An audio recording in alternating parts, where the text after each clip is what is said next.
llegado la hora de escucharnos, de hacer historia y expresarnos desde acciones afirmativas que propendan por el respeto y la reivindicación de nuestros derechos. Esto es Parche Diverso. 6 colores en las voces de los líderes diversos que construyen un territorio incluyente. Párchate con nosotros. Bueno, hola, buenas noches, ¿cómo están? Me encanta otra vez estar aquí con ustedes, viéndoles, escuchándonos. Hoy tenemos un invitado súper especial en eso que siempre hacemos, que se llama Parche Diverso.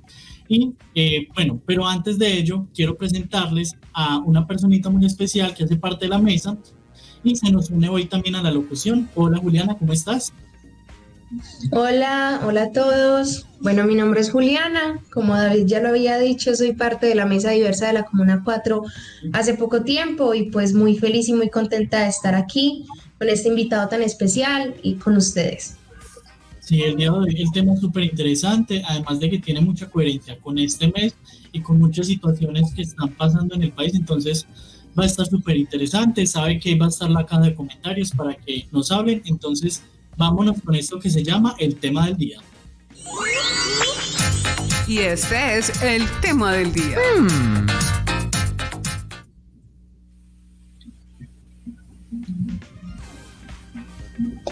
Bueno, hola Manuel, ¿cómo estás? Nos encanta que estés por aquí. Gracias por la invitación. Hola Juliana, los dos nuevos también. Hola. Buenas. Listo. Entonces, como vieron en la publicidad, queremos hoy tocar mucho sobre todo el tema de la migración LGBTI en el marco del mes de la diversidad y también, como lo mencionaba ahorita, por toda la situación coyuntural del país. Y bueno, pero antes de empezar así, uno no sé si Manuel quiera presentarse en algo en general para no empezar así de una. A ver, ¿yo quién soy? Cuando regresé de España, un chico dijo, ay, yo quería conocerlo. Y yo le dije, ¿por qué? Dijo, porque me gusta conocer un dinosaurio. Entonces, a partir de ese momento, por ahí escribo que soy un dinosaurio vivo. Entonces, bueno, digamos que esa es como la idea. ¿Quién soy? Llevo 44 años y unos días de militancia, porque hace 44 años, el 9 de abril, fundamos el Movimiento de Liberación Homosexual en Colombia. Genial, trabajé por la despenalización de la homosexualidad y la logramos en el 82. En el 80 hicimos la primera revista gay de circulación nacional e internacional, que era Ventana Gay. Luego,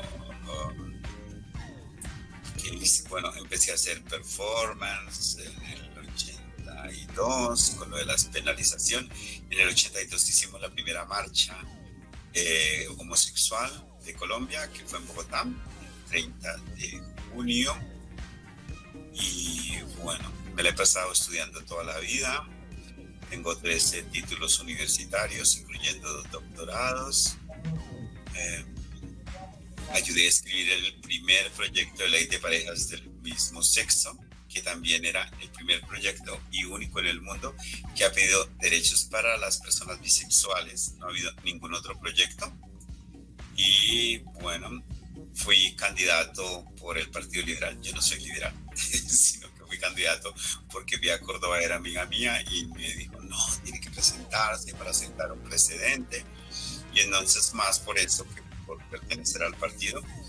Y luego en el siguiente año me pidió nuevamente que fuera al Congreso del partido para ya pedir que la población de los sectores LGTBI tuviera derecho a candidatos. Y entonces pues llegamos a la asamblea y yo propuse la idea de que tuviésemos un lenguaje incluyente de género y que todas las diversidades estuvieran presentes, y no entendieron. O sea que votaron a favor. Sí. Bueno, eso fue muy extraño, y luego Piedad me dijo, no, tiene que volverse a presentar para poder exigir que haya candidatos, ¿sí? Porque si la norma dice, pero nadie lo pide, pues se va cayendo. Bueno, y luego tuve nuevamente amenazas de muerte y un senador presentó nuestro proyecto de ley de parejas del mismo sexo primero que nosotros, y en una conferencia me preguntaron qué pasaría si ese proyecto se caería, si el senador lo detenía. Yo contesté que si era verdad que era paramilitar, yo preferiría que el proyecto de ley de pareja se cayera a que un asesino me consiguiera derechos. Y al día siguiente las amenazas de muerte se incrementaron a mi familia. Yo ya había tenido un atentado con granada cuando estaba en campaña, pero esa fue la razón por la que me fui de exiliado en España por 12 años. Duré 12,5 años casi y regresé a Colombia y ahora estoy aquí y ahora con ustedes. Sí, súper. Sí, súper. Y bueno, y también me parece muy bonito el término del dinosaurio marica, porque ahí también hay una carga de significados súper potentes, también desde la experiencia y digamos desde las luchas que hoy los jóvenes están luchando, pero hablando de la población disidente en la sexualidad y el género, también tener en cuenta esos otros que digamos nos abrieron paso también para nosotros tener otras garantías para hacer otras luchas. Entonces por eso nos parece muy bonito tenerte aquí en el programa. Bueno, una de las cosas muy puntuales que nos gustaría conocer es esa reflexión de en qué momento empezaste a sentirte como, pues, parce, yo soy una víctima y te toca migrar, digamos, a España. O sea, ¿cuándo fue como que tú decidiste decir como no, me tengo que ir de acá porque es que aquí hay un asunto de violencia, además pues por el tema de la población que tiene ahí una categoría por el tema de la orientación sexual? Bueno, yo diría un antecedente, y es que yo ya había tenido amenazas de muerte desde el 84 por una investigación sobre asesinatos de homosexuales y chicas trans en el video, ¿verdad? Cuando eso no hablábamos de trabajo sexual. Nosotros empezamos en el 82, conseguimos que Amnistía presentara una parte del informe en el 84, seguimos investigando hasta el 86, que ya se publicó completo, y en el 86 ya eran 642 personas asesinadas. Lo más increíble era que solo salían en las páginas amarillas de los periódicos de la prensa amarilla, no el directorio telefónico. Sí. Y entonces tuvimos que recurrir a toda esa prensa amarillista para encontrar, y nos sorprendimos porque no pensamos que fuera tanto, y encontramos que ya había grupos de limpieza social que se llamaban Amor a Manizales, Amor a Medellín, y había uno que se llamaba Muerte a Homosexuales, y otro que todavía existe que se llama La Mano Negra, que está en Bogotá y en otras ciudades. Entonces, bueno, fueron como las primeras amenazas. Luego yo empecé a hacer la prevención del SIDA. Yo no sabía que era el pionero de América Latina, yo me enteré después. Y entonces me empezaron a amenazar por el tema del SIDA, y la cosa fue más evidente cuando hicimos el primer programa de televisión. Lo hicimos con Germán Castro Caicedo, que para los jóvenes de pronto no suena mucho, pero para las personas mayores, si es que nos escuchan, era un ícono de la televisión colombiana. Bueno, y luego ya las amenazas de muerte se incrementaron cuando estuve en la campaña política a la Cámara y me lanzaron una granada. Entonces, digamos, como que había todo esto, pero el día que yo conocí a León Zuleta, que es el cofundador del movimiento de liberación homosexual en Colombia, íbamos en la buseta, ¿no? Y me dio un beso en la boca y se bajó de la buseta muerto de la risa. Entonces, claro, era 1977, no era muy común que a uno le diera besos en la boca, y menos en una buseta llena, así de que yo, me puse así como rojo tomate y me bajé enseguida. Y el otro me dijo, mira, si vas a trabajar en este tema tienes que estar preparado para cualquier cosa, incluso para la muerte. ¿Sí? Y a mí eso como que me empezó a dar vueltas en la cabeza, ¿no? Que esto podría ser algo riesgoso. Y digamos que cuando recibimos las llamadas ya relacionadas con la campaña política, nosotros como que lo esperábamos, ¿no? O sea, era algo que era evidente que podía pasar. Primero nos robaron. Lo más particular es que había equipos que valían más y solo les llevaron la torre del computador. O sea, lo que estaban buscando era como los datos de la gente que nos acompañaba, pero nosotros no los teníamos ahí. Sí, o sea, los teníamos en memorias externas y los llevábamos, ¿no? Entonces no había como el riesgo de que supieran quiénes eran las personas. Y luego ya cuando detienen informan que van a detener al senador Araujo por paramilitarismo. Entonces alguien que está en el público me dice en una conferencia en Cali sobre los derechos humanos entendidos como derechos sexuales, me dice, acaban de informar que van a detener al senador Araujo. ¿Usted cree que el proyecto de parejas se caería? Yo le dije, bueno, si es cierto que es paramilitar, yo prefiero que me vulneren los derechos a que un asesino me proteja, me los consiga, ¿no? Y al día siguiente fue la frase política de la semana. Y por la tarde, esto era un sábado, me llamaron para amenazar de muerte a la familia y conseguir guardaespaldas para toda la familia es complicadísimo, no te los van a poner jamás. Entonces lo mejor era irse del país y es la razón por la que me voy al exilio. Entonces digamos como que la violencia se iba incrementando. Lo más particular es que estando en España entrevisté a un español, autor de un libro que hablaba de una pareja del mismo sexo entre un árabe y un español. Y los árabes se molestaron, nos amenazaron de muerte y a él le han hecho un corte en el cuello con un cuchillo.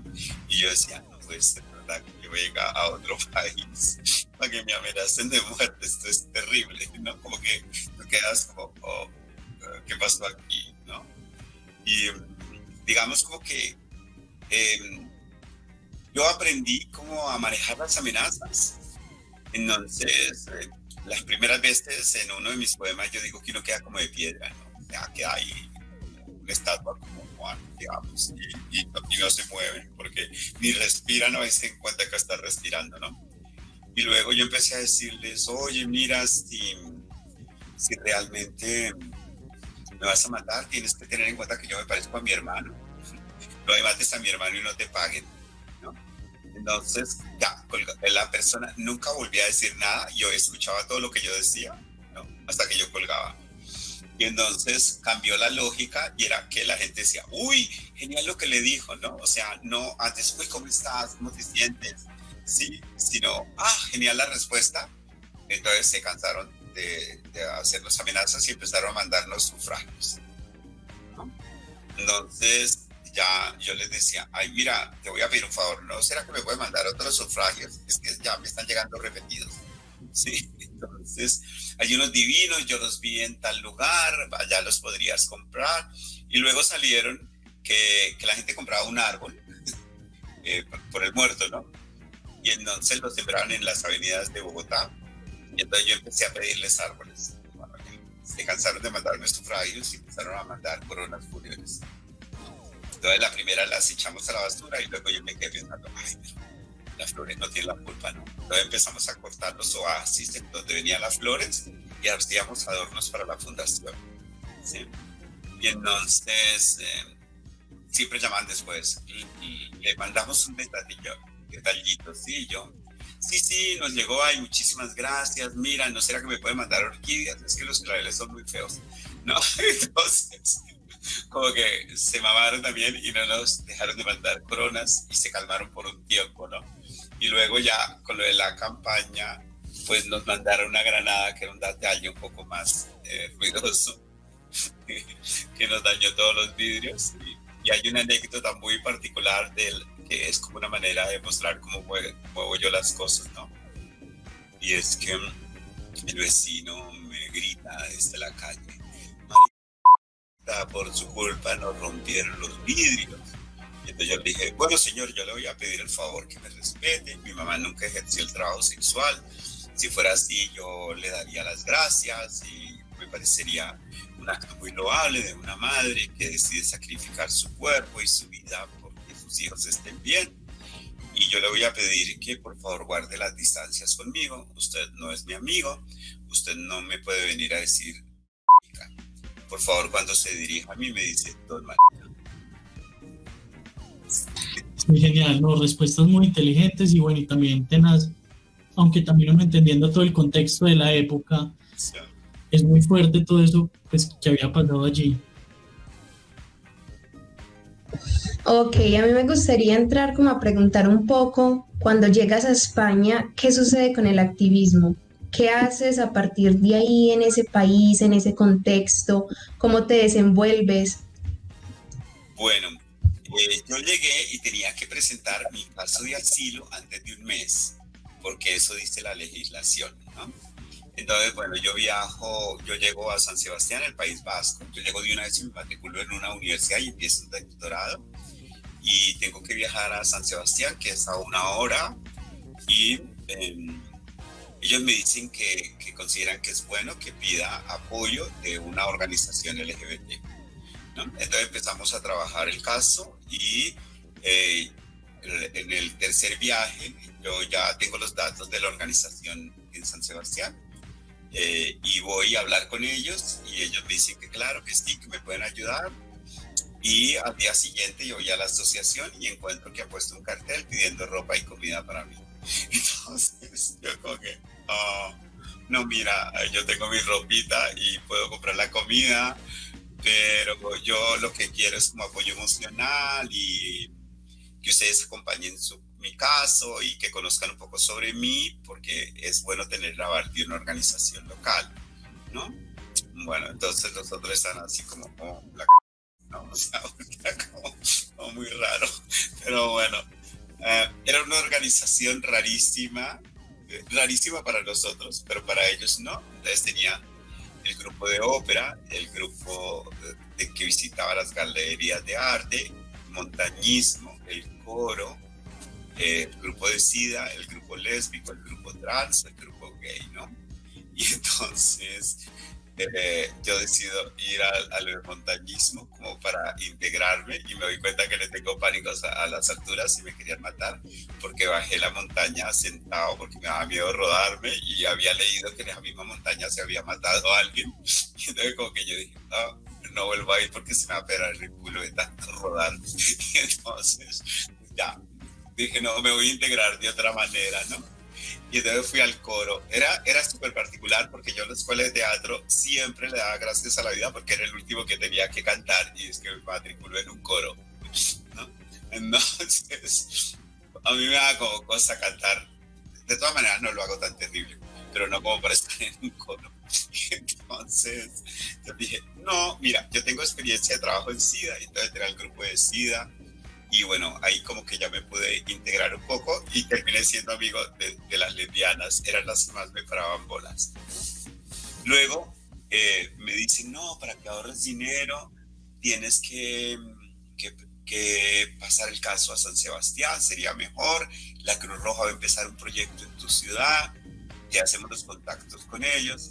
Entonces, bueno, yo fui a la Cruz Roja me consiguió un abogado de oficio, que fue una maravilla. Porque cuando fui a presentar el caso, el policía me dice, no, pero ¿por qué vienes a pedir asilo si Colombia es un país democrático? Y yo le contesto, mira, si Uribe se llega a comprobar que es paramilitar, el rey y el presidente van a entrar en crisis de ver que están con un paramilitar en las fotos. El policía me miraba así como, oh. Y entonces luego me dice, bueno, ¿y por qué crees que son las amenazas? Y yo le contesto, debe ser que no les gustaba el color de mi pelo. Y entonces la abogada se queda mirando y me dice, no, por eso no te amenazaron. Mira, tú me contestas a mí y yo le contesto al policía, ¿no? Y entonces yo le explicaba a ella y ella me hacía más preguntas, ¿no? Y luego ella le decía al policía y yo decía, ay, qué horror. Sí, me han pasado cosas horribles, ¿no? O sea, era muy particular porque uno aprende como a reírse, como para desdramatizar y es como un poco la misma resiliencia, como no ponerle tanto peso a todas las dietas que ya han pasado, ¿no? Y entonces yo oía a la otra y me puse a llorar porque lo que ella decía de mí era terrible, ¿no? Como que yo decía, wow, como que estaba haciendo conciencia de todo lo que me había pasado, ¿no? Entonces, yo estaba en un doctorado en educación, pero porque quería hacer algo. Pero yo realmente quería hacer un doctorado en salud. Y entonces me entero que en otra universidad hay un doctorado en salud. Y entonces le mando una carta con mi currículum y me dicen que me aceptan para el siguiente semestre. O sea, realmente los años empiezan en octubre y que no tengo que presentar entrevista, que con mi currículum eso es suficiente. Entonces yo empiezo a hacer 2 doctorados simultáneos. Yo trabajo en Colombia. Y entonces yo llego a Alicante y voy a la asociación LGBT también de la otra ciudad. Y llegaban 6 personas a las reuniones. En la otra iba mucha gente, ¿no? Pero en esta iban 6 personas y jugaban parqués todos los sábados, ¿no? Y entonces yo digo, como a la tercera vez que voy a jugar a parqués, como, oye, ¿no será que podemos hacer otra cosa? ¿Cómo qué? No, pues como un curso para la gente. ¿Pero un curso de qué? No, de cómo aprender a mamarlo bien. Y tú lo podrías dar y yo, era como un chiste, ¿no? Sí, entonces yo le dije, sí, claro, yo lo podría dar. Bueno, y lo ponen en el Facebook y llegaron 72 personas. O sea, pero esto no deben saber mamarlo porque esto es horrible, ¿no? O sea, tanta gente para el curso. Bueno, el curso fue súper bien y entonces yo fui proponiendo temas. Esto era octubre, ¿no? Y yo fui proponiendo temas para todos los sábados y en noviembre piden que se presenten planchas para la junta directiva que iba a cambiar y alguien me dice, ¿y por qué no te presentas? Yo le digo, pero es que aquí nadie me conoce. No, si todo el mundo sabe quién eres tú, que hiciste cuándo. Y salí elegido director. Y entonces, bueno, esto fue muy particular porque pues yo llego de voluntario y en 3 meses ya soy el director de la organización. Entonces tengo derecho a ir a las asambleas de la Federación Española de Gays y Lesbianas, ¿no? Sí. Y entonces llego. Y el primer día que llego, yo escribo por favor, escriben un papelito con su nombre y la orientación sexual, ¿no? Y yo escribo Manuel Velandia. Y entonces alguien me dice, eso está mal, tú eres maricón. Y yo le dije, no, hijo, que el que pone el culo. Y yo puedo decirte lo que se me da la gana. Entonces todo el mundo se quedó como mirando y me dice, pero tienes razón, o sea, está mal el letrero, ¿no? Y yo lo cojo y lo rompo y escribo Manuel Antonio Velandia Mora, María Femenina Pasiva Mamona, ¿no? Y entonces alguien me dice, pero esto es verdad. Le dije, no, es una promo, es un acto político. Yo quiero reivindicar el derecho que tenemos los hombres a la feminidad. Y la gente siempre dice como, conseguí un tipo buenísimo y me lo comí, y nadie dice, conseguí un tipo espantoso y me lo metió, ¿no? Entonces yo creo que hay que reivindicar políticamente la analidad y lo femenino de los hombres, y eso es lo que hago como acto político. Bueno, inmediatamente todos los representantes de las 50 y pico organizaciones dieron cuenta que yo existía, o sea, bueno, entonces esto era así. Y entonces luego yo dije que quería participar en el área de salud y para trabajar en el tema del SIDA. Entonces la gente me miraba así como, ¿y este qué sabe el SIDA? No, bueno. Entonces quedé de segundo en la votación para el área de salud. Era como el subdirector del área de salud, ¿no? Y entonces hay fondos del Ministerio de Sanidad para hacer un proyecto de prevención de SIDA, ¿no? Y hay que trabajar en un curso de apoyo emocional, y yo digo que lo puedo dar. Y entonces dicen, no, preferimos a alguien que tenga experiencia. Y yo, bueno, sí. Y entonces, como que yo dije, ¿no? Y entonces viene la persona del curso y me dice, ¿tu apellido es muy común en Colombia? Yo le dije, no, es más común en España, pero aquí se escribe con B, no con V. Y entonces me dice, es que el autor del libro se llama como tú, el libro que voy a usar como guía. Yo le dije, no, mira, lamento decirte, pero no tiene el nombre parecido al mío, soy yo. Sí, entonces, como que era como, bueno, Y entonces este hombre empieza a dar el curso y me miraba como, ¿será que lo estoy diciendo bien? No. Entonces, bueno, en el segundo día del curso ya iban a dar un diagnóstico, ¿no? Y entonces necesita un voluntario que diga cómo, que nos cuente su historia. Es una historia ficticia, ¿no? Para poder saber y apoyarte emocionalmente y entregarle el diagnóstico, ¿no? Y entonces me pregunta, entonces nadie levanta la mano. Y yo levanto la mano. Entonces, bueno, tú, ¿no? Entonces yo paso.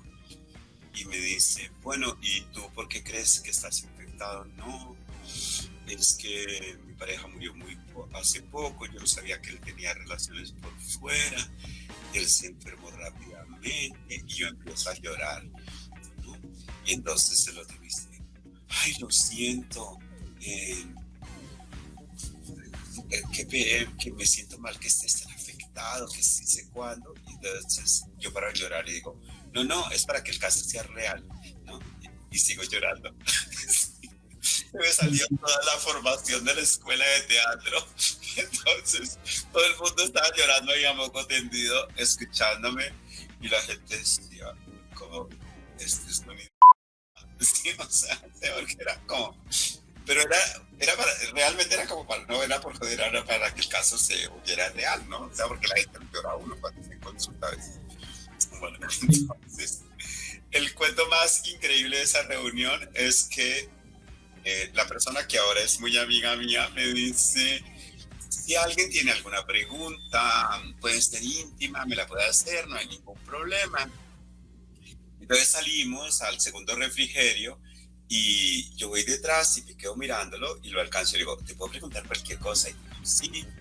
Y le digo, ¿tú eres intersexual, cierto? Y dice, ¿por qué crees? Y yo le dije, por la estructura de las grasas en las nalgas, es que tienes como un culo chica, pero eres muy peludo, ¿no? O sea, la parte de arriba es como muy masculina, pero yo te veo por detrás y tienes una anatomía que yo leería como femenina. Y el otro me dice, ¿verdad? Y yo le digo, es que nunca me he mirado por detrás. Yo le digo, sí, a veces es muy bueno mirarse por detrás, ¿no? Sí. Y entonces me dice, sí, soy intersexual, pero nunca nadie me lo había dicho. Y yo, como que me le colé demasiado. Y entonces ya nos pusimos a hablar y nos hicimos muy amigos, y luego yo le entrevisté para mi tesis, y esa fue como la entrada a las organizaciones en España, ¿no?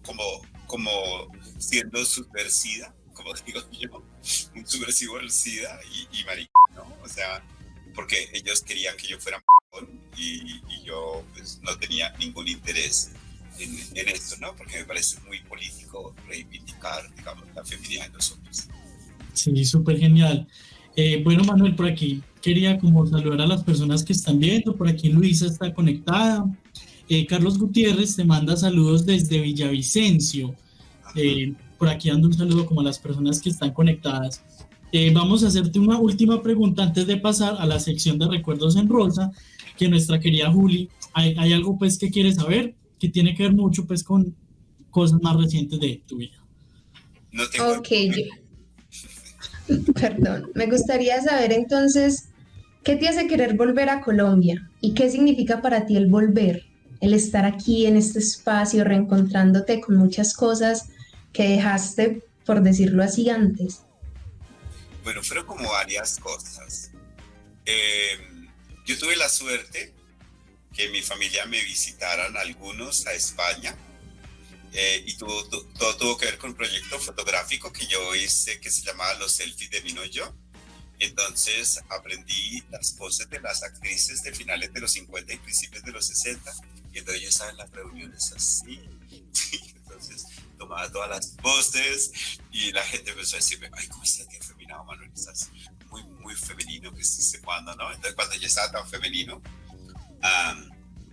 era hora de hacerme los selfies para presentar el proyecto, ¿no? Y entonces yo empecé a colgar fotos en femenino en el Facebook, y mi familia decidieron ir 11 a hacerme una visita y me invitaron a un crucero, pero era para encerrarme, para preguntarme si era trans. Lo que quiere decir que el proyecto era muy creíble, ¿no? Pero en ese viaje lo que yo me di cuenta es que no conocía a la familia. Eso es increíble, porque entonces llegaban mensajes, no, esto es de Julie, que sí sé cuándo. ¿Quién es Julie? No, Julie es la hija de tal. Y este niño tiene, no, este es hijo de tal que se casó. ¡Ah! ¡Ay! Claro, ya pasaron suficiente años, ya se casó y ya tiene hijos. Y entonces hicieron un calendario de la familia con todos los cumpleaños y yo empecé a mirar las fotos y no conocía una cantidad de gente y yo decía, ¡ah, mierda, no conozco la familia, qué horror, ¿no? O sea, pues hablaba con mis hermanos, pero no con los sobrinos, ni menos con los sobrinos nietos, digamos, ¿no? Ni siquiera sabía que existían realmente. Eso fue una razón. La otra razón fue la negociación de paz. O sea, yo me comí el cuento de que sí había una negociación de paz y que esta vaina iba a cambiar y que iba a ser divino y iba a llegar a este país divino, maravilloso. Y entonces, como que esa fue la segunda cosa. La tercera cosa era que yo trabajaba en la universidad dando clases en Colombia. Cambiaron la decana de educación en la universidad cooperativa, porque hay que decirlo porque fue toda una vulneración, y entonces la decana decide que los maestros que trabajamos desde el exterior virtualmente tenemos que venir a Colombia a dar las clases desde la universidad, ¿sí?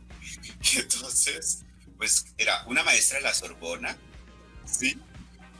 Una maestra ahora me olvidaba la universidad más importante de Cambridge, ¿sí? Y yo con 2 doctorados y maestro universitario en una universidad en España, ¿no? Y entonces la bola esta decide que no, que tenemos que estar acá y todos decimos, no venimos, o sea, yo por lo que nos pagan, que vamos a ir a Colombia, me quedo aquí, o sea, gano más sin hacer nada, ¿no? Pero pues a la larga eso termina afectando mi economía. Y entonces decido, como antes de empezar a pedir limosna, pues venir. Y entonces eran como 3 razones para regresar. Y cuando regreso, empiezo como a darme cuenta que es otro exilio. O sea, yo ya tenía mi casa, mis cosas, tenía hasta mis amores, tenía una vida como artista, estaba teniendo reconocimiento internacional. Entonces, como que regresar era como un poco complicado, ¿no? Lo otro son las cosas de la vida cotidiana, son complicadísimas. Tú te acostumbras a que en todos los lugares hay papel higiénico. Esto suena terrible, pero de pronto vas al baño en un restaurante y te tienes que quitar los calcetines para limpiarte el culo, porque no hay con qué más. Y tú quedas así como... wow, sí, hasta que te vuelves a acostumbrar a llevar el papel en los bolsillos. Los huecos de la calle me mataban. Eso que yo estaba acostumbrado a hacer fotografía en la calle y aquí, que no, ¿cómo vas a sacar el móvil? Te lo van a robar, que es peligrosísimo, que así sé cuándo. Entonces dejé de hacer fotos. Iba por ahí mirando un techo y había una grada donde no debía haber un hueco y me torcía los pies a todas horas. Sí, yo como que pensaba, ay no, yo me quiero regresar, es horrible, ¿no? La otra cosa, yo dije, no, yo con 2 doctorados, con un laude, premio extraordinario de doctorado, eso, en este país no hay mucha gente que tenga 2 doctorados, voy a conseguir trabajo enseguida, pura mierda. Entonces, todo el mundo me decía, no, a los amigos, incluso con cargo importante de la universidad, no, diseñate un diplomado y te consigues otros maestros, es más fácil vender un diplomado, ahora incluso estamos quitando carga académica a algunos maestros y para dársela a otros, porque se está privilegiando maestros de tiempo completo, pero tenemos que dejar a los que ya están y tienen una trayectoria y todo. Entonces, como que yo decía, ay, qué mierda. O sea, no. Lo que yo pensaba que iba a ser fácil, ¿no? Pero empezaron a pararme más bolas como artista, digamos, ¿no? Y entonces como que eso me tranquilizó un poco. Uno de mis amores me dijo, bueno, te quedas conmigo durante 1 año o hasta 1 año y medio, hasta que consigas trabajo, que en 1 año y medio seguro que vas a conseguir. No tienes que pagar arriendo, ni comida, ni nada, ¿no? Y entonces pues eso me da cierta libertad, o sea, no siempre uno tiene un ex, mi amor, que lo trata tan bien. Yo por suerte soy muy amigo de todos mis ex y entre ellos también se conocen. Entonces, digamos que eso fue como una ventaja, ¿no? Y cuando empezó la pandemia, que todo parecía más difícil, conseguí trabajo. Y tenía un muy buen trabajo y me salió otro trabajo y ahora tengo 2 trabajos simultáneamente. Sí. Y ahora hago lo que me encanta. O sea, sigo con lo del arte, pero estoy trabajando con la sub LGBT como gestor cultural y desarrollo de capacidades. Eso me encanta. Y hago investigación con el Instituto de Investigaciones Pedagógicas del Distrito. O sea, que estoy así. Otra vez en mi salsa, a mí la academia me encanta. Sí, genial, volviendo al arte y la academia todo junto.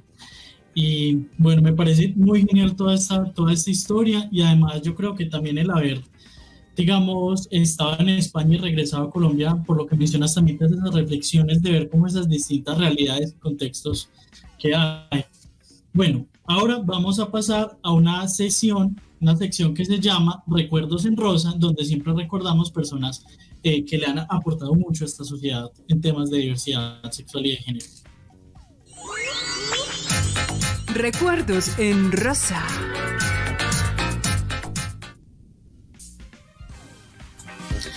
Bueno, esta vez en Recuerdos en Rosa les queremos presentar a John Jairo Romero Muevar.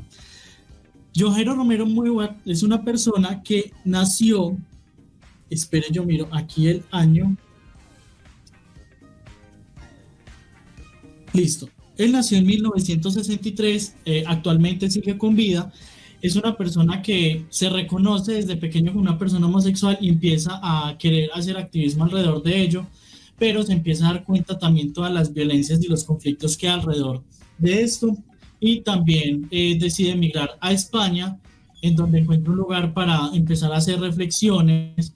Él cuenta también que en los 80s estuvo haciendo también actos de performance políticos aquí en Colombia, pero migra a España y allá, como venía diciendo, hace unas reflexiones acerca de las violencias, del tema de la migración, y actualmente trabaja con todo el tema de derechos humanos y migración, sobre todo pues, aquí en Colombia, también con todo este tema del proceso que empezó de paz, a seguir haciendo reflexiones acerca de todo este tema, sobre todo con violencias, no solamente con migración, sino en general también con las violencias y las vulneraciones a los derechos humanos que hay en el país.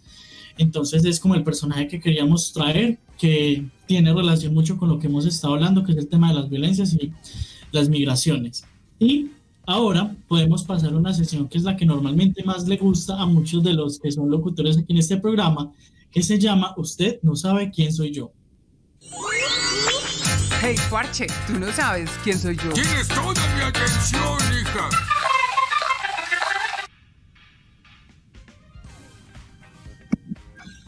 Ok, yo quiero iniciar preguntando, Manuel, ¿de dónde sale y de dónde surge toda esa inspiración para hacer activismo en Colombia? De un novio espantoso. Esto es horrible, pero bueno, mi primer novio era francés y había venido a vivir a Colombia para esconderse de la mamá, para que no supiera que era marica y no sufriera. Él pertenecía a un movimiento de derecha, que los hay también, homosexuales de derecha, y incluso con altos cargos en este país también. Y entonces, bueno, yo no era homosexual, yo había tenido novia, nunca se me había pasado que me gustaban los tipos, y lo conocí en un ciclo de cine en la universidad, ¿no? Daban una película de Chaplin que era La Quimera de Oro, y entonces él me preguntó por las boletas de entrada y yo le dije que no, que para gente de otras universidades teníamos un descuento que las tenía que comprar en taquilla. Y cuando empezó el corto, empezó a hablarme, yo le dije que yo quería ver el corto, y lo que el hombre me quería decir era que me salía en el corto. Sí. Y entonces, bueno, yo me paré, salí del cine y de pronto yo sentía como que un hombre me perseguía. Y entonces como que volteé a mirar así, que era, no, más que un hombre era como un ladrón, no pensaba yo así, y vi el hombre. Entonces me dijo, ¿vas para la escuela de teatro? Y yo, ¿Y por qué sabes que voy a la escuela de teatro? Porque siempre pasas por aquí a esta hora. Y yo, ¿y vas a ir a comer pizza como siempre? Y yo, sí, y yo, esto como que me tiene muy pisteado, ¿no? Todo esto fue muy extraño. Yo me dijo, ¿te puedo invitar a comer pizza? Entonces fuimos a comer pizza y me dijo, yo he visto que tú pintas, ¿me podrías pintar un pene? Y yo, ay, nunca he pintado penes, pero sí, le pinto un pene. Y bueno, y me dice, ¿me lo firmas? Y yo se lo firmé, ¿no? Y entonces le dije, oye, pero tú en el cuerpo haces muchísimas cosas. Yo me quedé sorprendido con lo que vi en la película, ¿no? Y entonces me dijo, sí, yo hago yoga y sí sé cuándo. Ay, me encantaría verte alguna vez. ¿Sí? Y yo, bueno. Pues si quieres vamos al apartamento. Y fuimos a su apartamento y tenía una sala de espejos y todo como de bailarín de clásico, porque él también hacía clásico, y se va empelotando y empieza a hacer todas esas posiciones de yoga. Y yo era como, se metía la cabeza aquí por debajo de los testigos y casi se podía chupar el culo. Entonces esto, yo era como, de verdad que yo estaba como increíble, ¿no? Bueno, y luego me dice que quiere que lo visite, yo le digo que bueno, y luego me da un masaje, y luego el masaje es un poco más completo, hasta que el masaje en 6 meses fue completo y profundo. Y entonces, pero lo que decía era terrible, ¿no? Como, es que nadie debe saber que uno es homosexual, esto es como una cosa de uno, ¿no? Porque tendría que decirle a las otras personas, no me saludes en la calle si me ves. Y yo, como, ¿pero por qué si somos amigos? No. Y yo, qué horror. Entonces yo le cuento a una amiga de la universidad, una compañera, y entonces ella me dice, oiga, deberíamos hacer un movimiento político sexual colombiano. Y yo, ay, claro, ¿no? Y empezamos a discutir cómo sería el movimiento político, y en ese momento León Zuleta escribe un artículo que dice que hay 10.000 miembros en un movimiento homosexual, en un periódico trotskista. Nosotros llamamos al periódico, nos dan el teléfono de León y yo lo llamo y me dice que lamenta informarme que todos los ceros son falsos, pero que ya somos 2.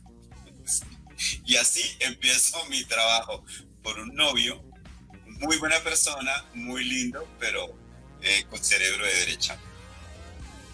Claro, sí, no, y además súper pésimas por el contexto, además esas violencias también que trata como de heteronormar también las relaciones, y es eso como no, ocultémoslo, que es una violencia que aún sigue latente, incluso desde las relaciones homosexuales, que muchas veces no, siempre está la pregunta de quién es el hombre, quién es la mujer, o sea, siempre tratan de ver ahí un pensamiento todo dicotómico y no, pues no se abre como un montón de cosas. Entonces, claro, eso le empieza uno a cuestionar y vea, chévere que de ese romance, mira todo lo que surgió y mira lo que hay ahora, ¿cierto?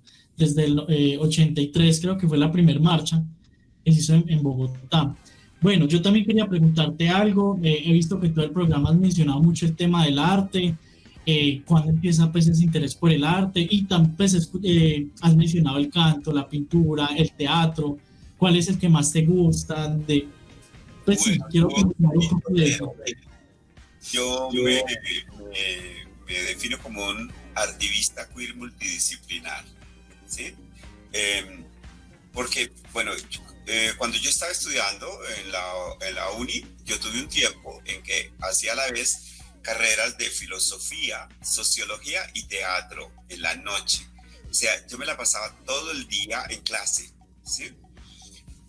Y tenía tiempo para ir los sábados en la tarde a cursos libres de Bellas Artes en la Nacional.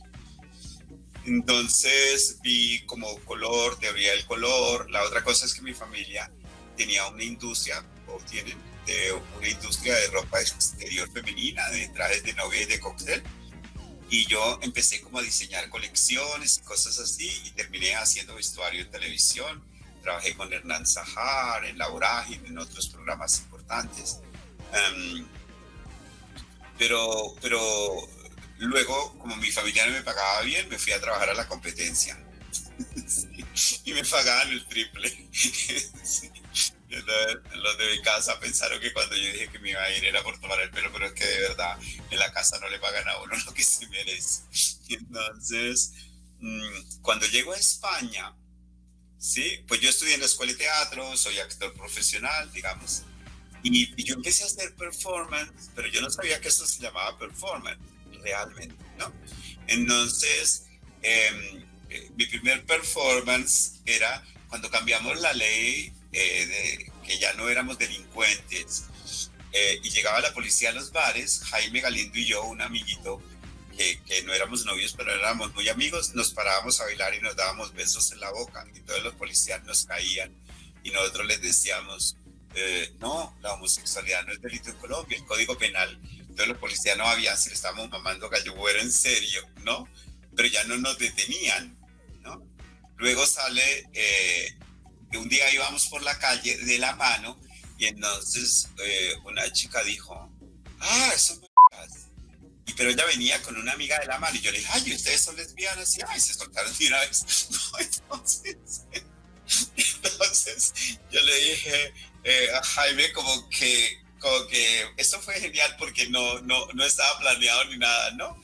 Y entonces de pronto nos volteamos a mirar y nos damos un beso en la boca y nos vamos muertos de la risa. Y entonces nosotros dijimos, ay, pero si no es delito besarse en la calle, ¿no?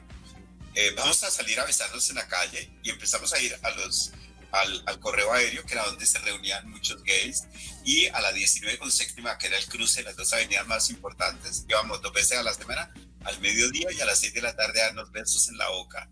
¿Sí?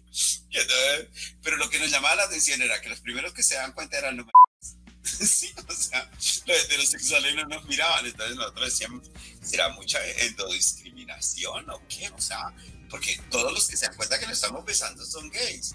No, ningún heterosexual nos ha insultado, ni nos ha dicho nada, ni nada, ¿no? Bueno, luego ya tuve la oportunidad en el 2001, me invitaron a un evento en Venezuela y me pidieron que hiciera algo relacionado con el teatro, entonces me inventé una performance de un ángel marica y el ángel era todo plateado. Acabo de encontrar las fotos, que es una maravilla, los negativos, y van para el Museo Nacional. Y entonces lo genial es que yo tenía unas salas así 2 metros, abrazaba a toda la gente y se tomaban fotos conmigo, y empieza la conferencia inaugural, va Hugo Chávez, ¿sí? Y cuando yo salgo, cuando ellos salen de la conferencia, yo estoy amarrado a una de las bases del edificio con lazos, me habían puesto con una escalera mecánica y todas las cosas, y estaba con las alas rotas y sangrando. Entonces todo el mundo como que salía y veía al pobre ángel vuelto mierda y se quedaba, porque además era un evento sobre violencia, ¿sí? Y mostraban los teasers estos que eran un invento, y mostraban como alguien a un detenido en la cárcel le ponían un corrientazo eléctrico y quedaba fundido y ni mierda, ya no jodía más. Y entonces pues mi obra era como una contradicción con todo lo que estaba pasando, porque era un ángel al que le hacían daño, ¿no? Luego ya llego a España y entonces yo digo, tengo mucho tiempo libre, ¿qué voy a hacer? Y entonces digo, no, voy a ser artista, ¿no? Como cuando uno está chiquito y entrena, ¿qué quieres ser cuando grande? No, yo quiero ser artista. Y entonces lo que hice fue que cambié la cámara fotográfica y empecé a hacer fotos más en serio.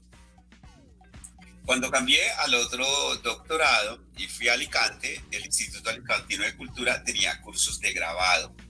Y entonces yo pensé, en Bellas Artes nunca me dejaron hacer cursos gratis de grabado porque eran larguísimos, entonces solo se podían cursos cortos. Y yo siempre había querido hacer grabado. Entonces pedí que me dejaran entrar a los cursos y gané una beca para hacer un curso de grabado, porque hice una justificación de por qué quería aprender, que les gustó, y luego gané 13 becas de formación. Entonces hice grabado, estilografía, escultura en papel, montaje de exposiciones, logré que me invitaran a hacer exposiciones, y había un curso de fotografía con Mira Bernabéu, que es un premio nacional de fotografía en España, Entonces nos matriculamos 12 personas, ¿no? Esto era divino porque era muy poquita gente y entonces el otro dice, ¿para qué trajeron cámara? Y todo el mundo quedaba en un curso de fotografía. Dijo, no, la fotografía se aprende pensando que es lo que se quiere fotografiar, así de que no necesitan cámaras. Es un proyecto, no es hacer fotos, es hacer fotografías pensando en una idea que quieres comunicar, como qué luz necesitas para comunicarla, cómo se debería hacer el personaje, cómo debería ser el vestuario, en quién del cine te inspiras, en quién de la literatura. Bueno, pues gracias a la vida 6 se fueron por la primera tarde, entonces solo quedamos la mitad, ¿no? En la tarde solo quedábamos 4, entonces esto era una maravilla, tener un genio dándote clases sobre cómo armar un proyecto. Entonces yo diseñé un proyecto sobre Barbies transexuales. Y entonces customizamos unas Barbies, les pusimos areolas en las y hice unas Barbies trans lesbianas, ¿sí? Y las fotografié y pude hacer la exposición. Entonces como que ya me animé y seguí haciendo fotografía. Y entonces en ese curso nos contaron que estaban dando un curso de técnica de fotografía y que solo costaba 20 euros, que era muy barato realmente. Entonces yo llamo porque el curso había empezado hace una semana y me aceptaron. Y entonces yo empecé a hacer técnica fotográfica y mi amor me manda una carta diciendo las fotos son técnicamente muy bien hechas, pero son una mierda de fotos. Abandone la técnica y siga haciendo las fotos que venía haciendo, que eran buenas. ¿No? Y yo, bueno, pero uno necesita saber técnica porque de todas maneras sí mejora algunas cosas con la técnica, ¿no? Bueno, gracias a la vida, el primer día que llegué a clase había un chico que está leyendo un libro sobre historia de la fotografía. Entonces yo le hablé mientras era la hora de llegar, a los 3 meses que terminó el curso. Yo lo vi el último día, me llamó y me dijo que quería que le diera una explicación de una cosa que yo había dicho en clase. Fue a mi casa por la explicación, se quedó 4 años y medio y nunca me dio la explicación. Nos hicimos novios. Entonces terminamos juntos haciendo un máster en fotografía contemporánea y proyectos de autor. Con el maestro que hice el segundo curso de fotografía, había una convocatoria de arte, yo me presenté y quedé segundo y bueno, lo que uno ganaba era como una crítica con curadores de arte. Entonces era gente que sabía mucho, que te veía el trabajo y decía, esto está bien, esto tal cosa, entonces como que uno aprende cantidades. Y así terminé haciendo fotografía. Luego vi en Facebook que estaban dando un curso de performance. Y yo dije, voy a ir al curso de performance. Entonces me preguntaron, ¿tienes experiencia? Y yo le dije, mira, yo he hecho esto y esto y esto, pero no sé si será performance. Qué bien, tienes imágenes, sí, tengo algunas cosas. Entonces, bueno, vamos a trabajar y vas a crear una obra sobre la violencia y tienes que usar un plástico y esta cinta adhesiva para contar la historia. Y entonces yo me invento que me están ahogando en una tortura con el plástico y presento la obra y al maestro le parece buenísima y dice que quiere trabajar conmigo y me dan más tiempo, estas cosas. Y luego hay un encuentro de víctimas en Barcelona y yo les comento que yo estoy haciendo una performance que tiene que ver con las víctimas y que he escrito unos poemas que tienen que ver con eso. Y me invitan a presentar la performance. Ya, bueno, empiezo a hacer performance y gané 3 convocatorias mundiales y me llevaron a Londres, y me llevaron a Frankfurt, y me llevaron a París y luego estuve en Roma y por ahí. Y me ha ido bien. Sí, o sea, pero es como que está justo donde tiene que estar en el momento en el que tiene que estar, o para que le lancen la granada o para poder encontrar un curso bueno que pueda hacer. Manuel, pues quiero agradecerte por haber aceptado la invitación. Creo pues que son aportes muy valiosos, entonces agradecerte. Y Juli, también, si quieres despedir. No, realmente creo que fue un espacio maravilloso. Estaba llena de preguntas y gracias al hecho de que hablas tanto, fue genial poder compartir contigo como tantas ideas y tantas historias que no sabía que tenías. y que a la final eres como un factor de inspiración para muchos que hoy estamos aquí también intentando luchar por otras causas, intentando visibilizar muchas violencias, intentando muchas cosas. Entonces es espectacular tenerte acá.